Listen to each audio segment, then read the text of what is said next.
வணக்கம். திண்ணைக்கு வந்த சொந்தங்களுக்கு என்னுடைய அன்பான வரவேற்புகள். இன்னைக்கு திண்ணையில் நாம் மொறுன்னு கீரை பக்கோடா பண்ண போகிறோம். இது ரொம்ப சுலபமான செய்முறை. இந்த பக்கோடா பண்ணுறதுக்கு நான் பாலக்கீரை எடுத்திருக்கேன். பாலக்கீரையில் ஒரு 10லேருந்து 12 இலைகள் எடுத்து நல்லா சுத்தம் பண்ணி நாம் பொடி பொடியாக நறுக்கி வச்சுக்க போகிறோம். இப்போ நறுக்கின இந்த பாலக்கீரையை முதல்ல ஒரு பாத்திரத்தில் சேர்த்துக்கலாம். அடுத்ததாக நறுக்கின ஒரு பெரிய வெங்காயமும் 2 பச்சை மிளகாயும் சேர்த்துருக்கேன். நான் கூடவே ஒரு சின்ன துண்டு இஞ்சியை பொடியை நறுக்கி அதையும் சேர்த்துக்கலாம்.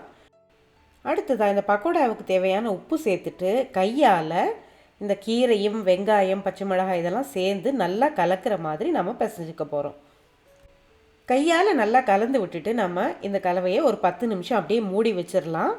10 நிமிஷத்துக்கு அப்புறம் நம்ம இதில் இந்த பக்கோடாவுக்கு தேவையான மாவு சேர்க்க போகிறோம். இப்போ நான் 3/4 கப் அளவுக்கு கடலை மாவு சேர்த்துருக்கேன். அதோட 2 டேபிள் ஸ்பூன் அளவுக்கு அரிசி மாவு சேர்த்துருக்கேன். கூடவே ஒரு 1/2 டீஸ்பூன் அளவுக்கு வத்தல் தூள், 1/4 டீஸ்பூன் அளவுக்கு பெருங்காயத்தூள், 1 டீஸ்பூன் அளவுக்கு எள்ளு இதெல்லாம் சேர்த்துட்டு நம்ம மறுபடியும் நல்லா பிசைஞ்சிக்க போகிறோம். கீரை வெங்காயத்தை நம்ம கலந்து வச்சதில் அந்த கீரையிலேருந்து வெங்காயத்துலேருந்து தண்ணீர் வந்திருக்கும். அந்த தண்ணீர்லேயே முதல்ல நாம் நல்லா பிசைஞ்சிக்கலாம். தேவைப்பட்டால் மட்டும் கொஞ்சமாக தண்ணீர் தெளித்து பிசைஞ்சிக்கோங்க. இப்போ இந்த கலவையில் நான் தண்ணீர் தெளிக்கவே இல்லை. பக்கோடா மொறுன்னு வரணும்னா நம்ம அதிகமாக தண்ணீர் சேர்க்காமல் பிசைகிறது நல்லது. இப்போ இந்த கலவையில் நாம் சோடா உப்பு எதுவுமே சேர்க்கலை. ஆனாலும் இந்த பக்கோடா நல்ல மொறுப்பாக வந்துச்சு. இப்போ எண்ணெய் சரியான பதத்தில் சூடாயிருச்சு.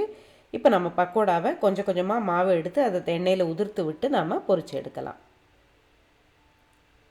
இந்த பக்கோடா பண்ணும்போது நமக்கு மாவை விட நமக்கு கீரையும் வெங்காயமும் அதிகமாக இருக்க மாதிரி பார்த்துக்கிட்டோன்னா பக்கோடா நல்லா மொறுன்னு வரும், சுவையாகவும் இருக்கும்.